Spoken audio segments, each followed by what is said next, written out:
C'est cette route qui est en train d'être renouvelée et réaménagée, qui sera la route internationale en provenance de Kananga, dans Mundo, et en face de vous, elle traverse la grande rivière qui sert de frontière entre les deux nations. Ça va traverser et sur l'autre rive, vous avez la République d'Angola. J'ai les pieds sur la République démocratique du Congo. Du côté angolais, la route a déjà atteint la rive de ce pays. Côté République démocratique du Congo, on est à plus ou moins 100 km au départ de Kananga. Il faudra attendre sur cette route plus de 300 km à parcourir. Deux ponts se sont affaissés. Le trafic se fait par vélo et très souvent si difficile. Aucun véhicule jusqu'à présent n'a accès dans cette partie du territoire de Luiza, aux frontières avec l'Angola. Maïs produit à Luiza, surtout dans ce secteur de Kabirikese, ne s'est rentré à Kananga, faute de moyens de transport. Seul le manioc traverse la frontière, sinon les eaux de la rivière Kassai, vers l'Angola où il est consommé.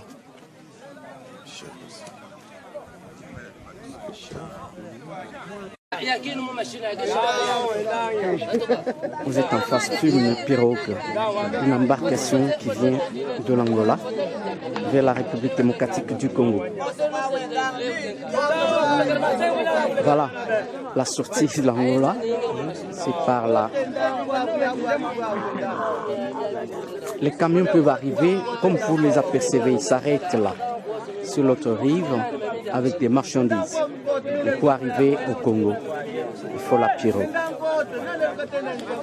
Car jusque-là, il n'y a pas encore un pont et la route du côté congolais est en cours de travaux.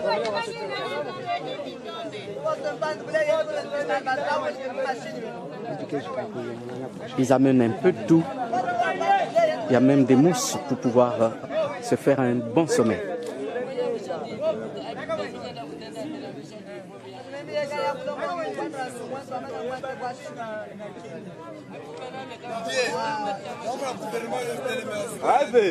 Non, mais changeons tout au capi déjà là-dedans. Ma bombe est au capi Nathan. Au capi Nathan. Au capi caméra au capi Nathan.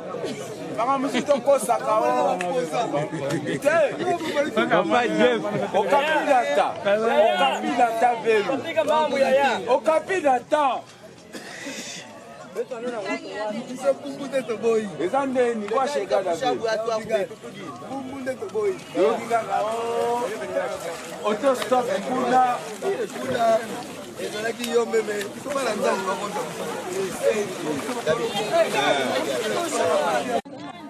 Ils partent en pirogue, mais nous avons appris qu'il y a une route qui vient de Kananga qui doit passer par ici. C'est vrai ou vous confirmez ça?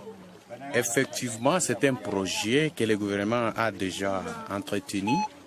Je pense que même de l'autre côté, la route est déjà jusqu'à la rivière, au bord même de la rivière.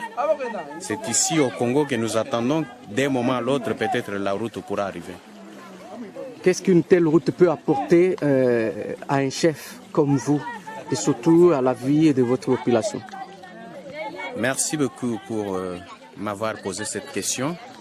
La route que nous cherchons, c'est pour désenclaver notre milieu qui a été vraiment enclavé, ça fait longtemps, et ainsi que essayer de délivrer la population qui a été si longtemps affligée.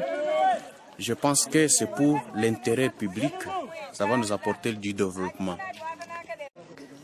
Donc, une fois la route terminée, c'est seulement pour la population de Kalambambouge. Donc, la chasse aux non-originaires peut facilement être attendue dès que la route et le pont sont jetés.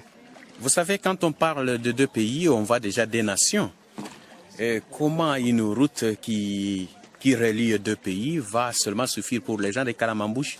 C'est pour l'intérêt international, pas même national, mais c'est pour l'intérêt international. Donc nous cherchons l'intérêt international, c'est pour privilégier tout le monde, même les gens de l'Angola, même du Congo, Je pense que du côté Congo, notre projet ici, c'est un projet qui concerne 3 provinces. La province du Kasaï occidental, la province du Kasaï oriental et la province de Maniema. Je pense que même la moitié des Katanga va se ravitailler toujours de ce même projet.